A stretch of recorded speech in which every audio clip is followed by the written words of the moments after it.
What's good, YouTube? It's your boy Pro Winston here. Let me apologize for the lagginess beforehand, but I am currently gonna do another profile interview with Bellido. Dale, can you just answer some questions real quick? Just introduce yourself. Um, yeah, I'm Dale. The same Dale that's been here for like 8 years, That's how long you've been playing the game? 8 years? probably longer. What is your hometown? Like, where are you from? Toronto. Oh well, Mississauga, right beside Toronto, Canada. And how many tops do you have in this game or wins? Oh, I have one win, unfortunately, but I think I can't pull it up. I think it's like 17 or 16 tops. In like large scale events? Yeah, and like yo, that's back. I had the majority of them back when they were just top eight, no So top 32 shit. So how do you feel about people top 32 in right now? I mean, I'm not trying to take anything away from the people that are like doing it big now, but before, like with the legends, they're not even pros anymore. They're legends like Alvarado, Shane, some of the Odyssey guys. Like to get top eight would be like winning now. Well, not winning, but like winning a prize card. All right, It's all right. just Well, the game has got go ahead. too easy. I The game's have. got too easy. I'm gonna ask you a question since you think the game is too easy. What makes the game easy right now? There's too many powerful cards. Yeah. Back then, you had like four or no, not even like two or three powerful cards, and when the when the decks were simplified, like when you had formats with only one or two dominant decks, that's when side decking was critical because now you have to you get surprised by like a field of like maybe five or six good decks and not siding for one of those decks since the side deck only holds 15 cards, which isn't enough to house all the things, all the deck types. Makes it like you could just get blown away. Like at nationals, Uh huh. um,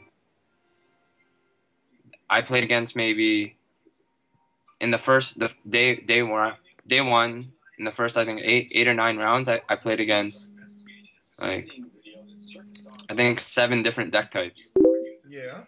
Like all the nationals before, you knew there was like a very few, so you knew what to side deck in. No problem, Dale. No problem. Well, I'm gonna. Go ahead. And that's not a very good point. I mean, like it's hard to explain Let because me call you back. back then you knew the power cards. You knew like to hold your power cards for their power cards, but now you can build the deck like agents. I'll just take agents for example. Agents has like could have upwards to six boss monsters. Like that's kind of ridiculous for a deck to have six. That on top of boss cards like Dark Hole, Heavy Storm. You know, like back then you only had everyone was playing the same boss monster, so it was easy to make them use their good cards on your not so like your lower tier cards, and then you overpower them with yours. Now it's just like whoever draws the nuts. You can't pull games out anymore. All right. Well, I guess you have a very good understanding of the game because of your experience I in mean, the game. add understanding of the game. Oh shit. Well, you know what, Dale? I'm gonna put you on your ass right now, and I'm gonna ask you this question. I'm pretty sure you are familiar with what I'm doing right now. I am interviewing all the legends, the pros, the well-known players, the people that paved the way for the current champions and so forth. I want to ask you one question. To you, what is a misplay? Um, I guess like not making the most optimal play at the time. There's like the problem with misplays now is that there's so many power cards that it's really hard to call a play a misplay now. Before Mm, you directly knew a misplay. okay. Right now, like you can't factor everything in anymore. So Courtney summoning a DD Crow in the finals Oh, was not a misplay then. okay. Here's the problem here because No, Most yes or people no? look at Missplays or plays. What do you mean? What are you Yes or talking no? about? Do you think? Because the world thinks that it was a misplay.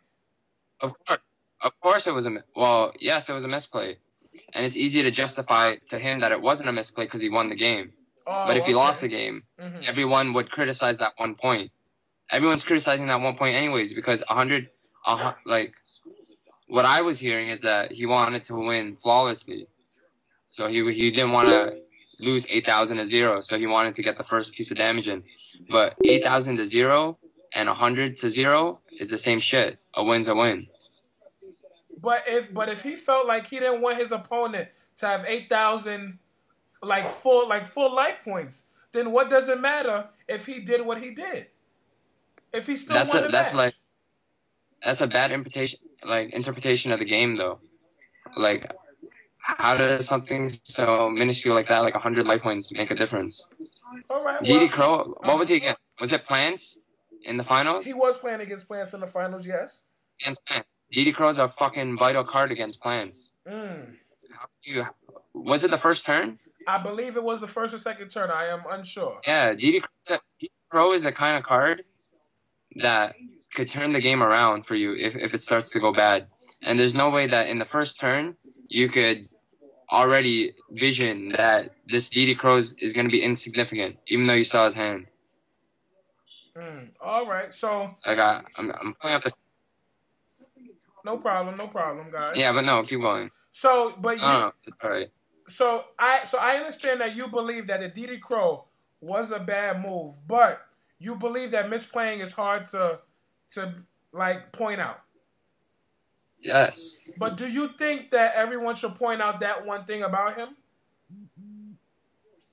No, of course not. You can't take away the fact that he won, but he can't justify that summoning DD Crow was the right move. So would you share a hotel room with all the champions and open the door for him? And let him in the room and play test with him. There's like 100 champions. I'm not. Well, I want all 100 champions in the Marriott Hotel because I just spoke to Jerry Wayne, and Jerry Wayne said that that most of the pro players are like closely connected and closely tied with each other. Is that right?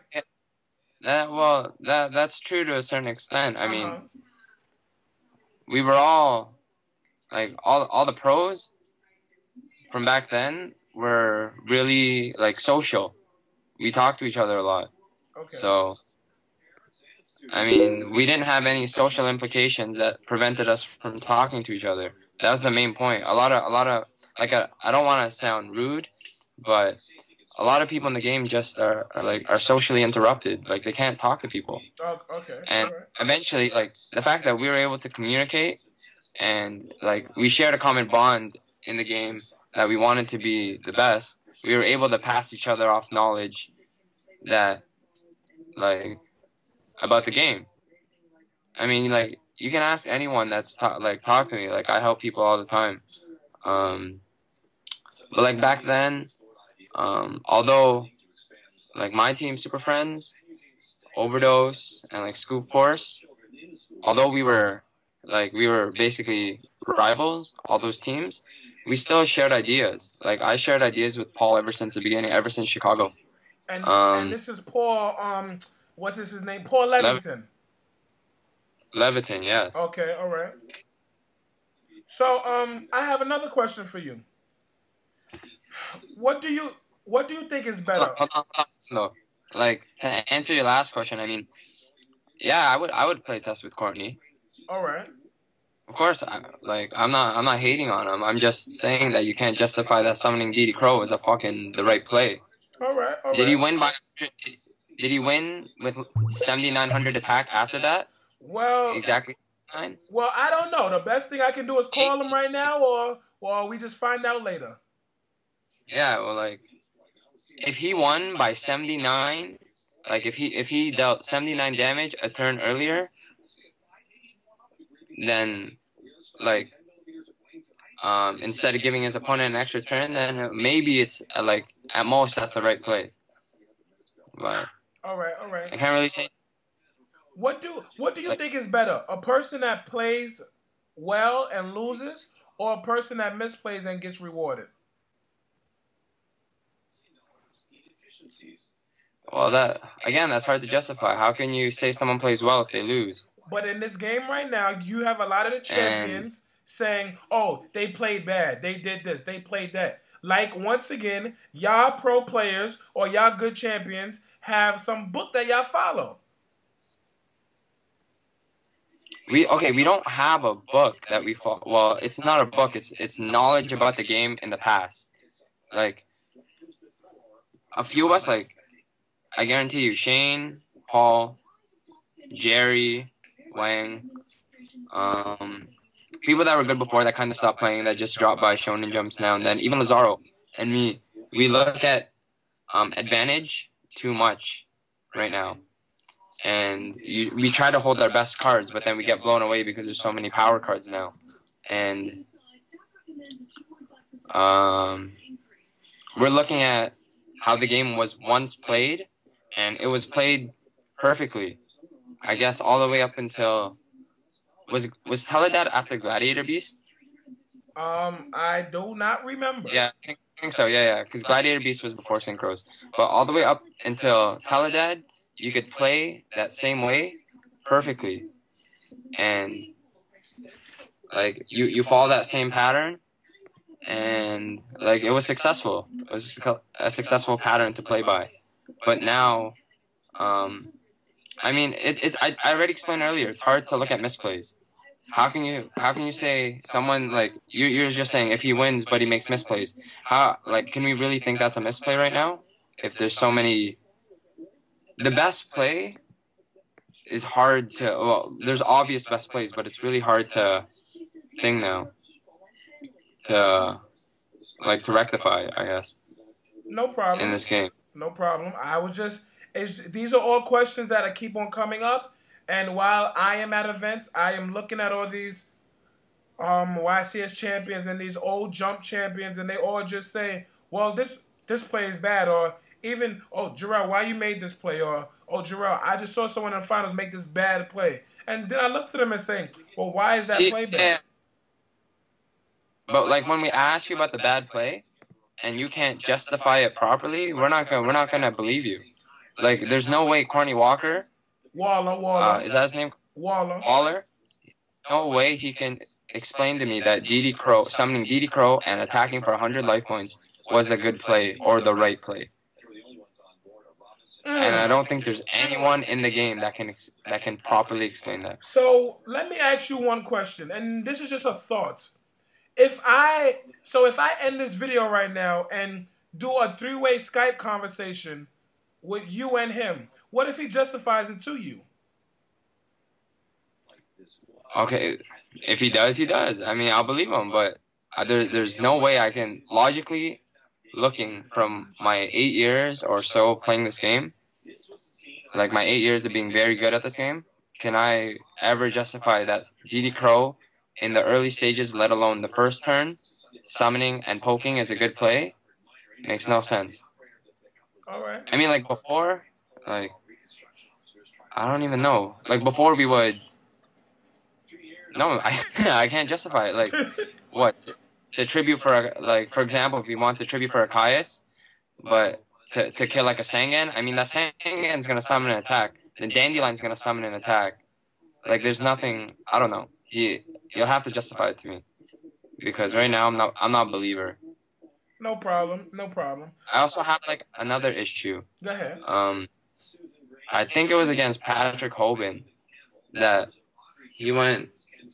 Oh wait, no, wait, hold up. You know what? I'm gonna make this into a 2-part video. You know, hold up real quick.